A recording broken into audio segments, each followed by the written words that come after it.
नमस्कार। वजन लगातार घटता जा रहा है, कमजोरी लगातार बढ़ती जा रही है, आंतें दिन प्रतिदिन कमजोर होती जा रही हैं, पेट में भारीपन लगातार बढ़ रहा है और आपको लगता है कि भूख तो लग रही है लेकिन पेट एक बार में पूरे तरीके से साफ नहीं हो पा रहा है।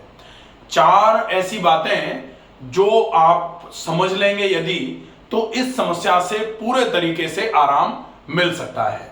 वीडियो को अंत तक जरूर देखें ताकि वो चार प्रोसेस जो पाचन तंत्र की कमजोरी को पूरे तरीके से दूर करने में आपकी सबसे ज्यादा मदद कर सकते हैं, ये आप अच्छे तरीके से समझ लें। अगर आप चैनल पर नए हैं तो प्लीज इस चैनल को सब्सक्राइब जरूर कर लीजिए। सबसे पहले हम बात करेंगे उन चार टॉपिक्स की जो पाचन तंत्र में सबसे ज्यादा महत्वपूर्ण भूमिका निभाते हैं। सबसे पहले होता है इंजेशन। इंजेशन का मतलब होता है ग्रहण करना, मतलब खाने को खाना। जब थाली सामने हो और हम उसको मुंह में, खाने को, आहार को मुंह में डालते हैं, उस प्रोसेस को बोला जाता है इंजेशन। जो खाना हमने मुंह में डाला है, जब वो आहार नाल से होते हुए आमाशय में पहुंचता है तो आमाशय में उसका होता है डाइजेशन। दूसरे नंबर पर आएगा डाइजेशन। तो ये डाइजेशन, अगर सही तरीके से डाइजेशन होगा, पाचन होगा खाने का, तब फिर खाना आंत में उतरेगा और उसका अवशोषण होगा। तीसरे नंबर पर बोला जाता है एब्जॉर्प्शन। एब्जॉर्प्शन मतलब अवशोषण, खाने में से पोषक तत्वों का शरीर में लगना। अगर ये पोषक तत्व पूरे तरीके से शरीर में लगते हैं तो फिर जो हमने भोजन किया था उस भोजन में से सारे के सारे पोषक तत्व जो हैं वो आंतों में से खिंच करके शरीर में पहुंचते हैं और फिर बड़ी आंत से जो बेकार का बचा हुआ कचरा है वो एनस के थ्रू इस तरीके से निकलना चालू हो जाता है और इसको बोला जाता है चौथे नंबर पर एलिमिनेशन। अगर ये चारों चीजें सही तरीके से चलें तो माना जाता है कि शरीर पूरे तरीके से स्वस्थ है। लेकिन इन चारों चीजों का सुचारू रूप से चलना सबसे ज्यादा निर्भर करता है पहले नंबर के प्रोसेस पर, जिसको बोला जाता है इंजेशन। क्योंकि अगर इंजेशन प्रॉपर होगा तो ही डाइजेशन प्रॉपर होगा। जैसे अगर किसी गाड़ी में चार पहिए हों और चार पहियों में से एक पहिया भी गड़बड़ होता है तो गाड़ी सही तरीके से नहीं चल पाती है। ठीक वैसे ही ये चारों आवश्यक हैं, लेकिन हम जैसे ही हमने खाने को पेट में भर दिया, आमाशय में भरा और हम निश्चिंत हो जाते हैं कि हमने तो बढ़िया बढ़िया खा करके पेट में भर दिया, अब जो होना है होता रहेगा। लेकिन अगर खाया गया खाना प्रॉपर तरीके से डाइजेस्ट नहीं होगा तो फिर शरीर में इनडाइजेशन होना चालू होगा। पाचन तंत्र में, यहां पर आमाशय में आकर के खाना अनडाइजेस्टेड फॉर्म में ही रुका रहना चालू हो जाएगा, जिसको बोला जाएगा इनडाइजेशन। इनडाइजेशन मतलब खाना यहां है लेकिन पच नहीं पा रहा है, और खाना अगर पचेगा नहीं तो धीरे धीरे करके यहां पर इनडाइजेशन के चलते फर्मेंटेशन चालू हो जाएगा।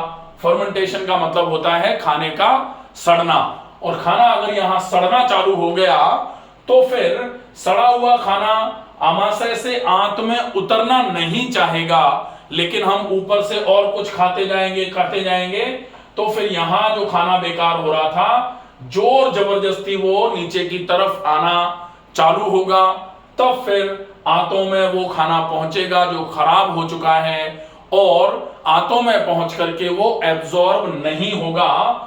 इसलिए बोला जाता है कि अगर इनडाइजेशन हो गया तो फिर अनडाइजेस्टेड फूड जो है जब आंतों में जाएगा तो यहां से एब्जॉर्ब नहीं होगा, लिवर की तरफ नहीं जाएगा ये, और अगर ये एब्जॉर्प्शन रुका तो इस प्रोसेस को बोला जाता है लैक ऑफ एब्जॉर्प्शन या फिर माल एब्जॉर्प्शन। अगर यहां से खाना अवशोषित नहीं होगा, पोषक तत्व जो थे वो चूंकि खराब हो गए तो अवशोषित तो क्या होंगे, अगर अवशोषित नहीं होगा तो फिर शरीर में कमजोरी का आभास होना चालू हो जाएगा, खाना शरीर में लगना बंद हो जाएगा, तो धीरे धीरे करके शरीर की कमजोरी बढ़ेगी और वजन घटना चालू हो जाएगा। इसलिए अगर वजन घट रहा है तो आपको ये माल एब्जॉर्प्शन की प्रॉब्लम हुई है। माल एब्जॉर्प्शन अगर लंबे समय तक बना रहा तो डेफिनेटली धीरे धीरे करके ये माल एब्जॉर्प्शन आपके लिए बहुत ज्यादा नुकसानदायक साबित होगा। इसके साथ में हमें इस बात का भी ध्यान रखना होगा कि अगर माल एब्जॉर्प्शन हुआ है तो एलिमिनेशन भी नहीं हो पाएगा प्रॉपर तरीके से, और अगर एलिमिनेशन रुका तो बोला जाएगा कॉन्स्टिपेशन हो गया है।